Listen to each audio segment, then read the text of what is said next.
અમદાવાદમાં કાળઝાળ ગરમીની શરૂઆત થઈ ગઈ છે। એએમસીએ વિવિધ સ્થળોએ પીવાના પાણીની વ્યવસ્થા કરી છે। એએમટીએસ અને બીઆરટીએસ સ્ટેન્ડ પર પીવાના પાણીની વ્યવસ્થા કરવામાં આવી છે। શહેરમાં મોબાઈલ પરબ પણ ફરતી કરવામાં આવી છે।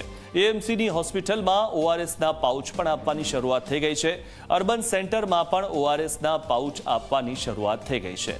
વિનામૂલ્યે ઓઆરએસના પાઉચ આપવાની શરૂઆત કરવામાં આવી છે, કારણ કે જે રીતે ગરમી પોતાનો કહેર વર્તાવી રહી છે અને માર્ચ મહિનાથી જ ગરમીએ કહેર વર્તાવવાનો શરૂ કર્યો છે, ત્યારે આગામી મહિનાઓમાં હજુ પણ ગરમીનો પારો ઉચકાશે। ત્યારે અત્યારથી જ એએમસીએ તૈયારીઓ શરૂ કરી દીધી છે અને આ રીતની મોબાઈલ જે પરબ છે તેની શરૂઆત કરવામાં આવી છે।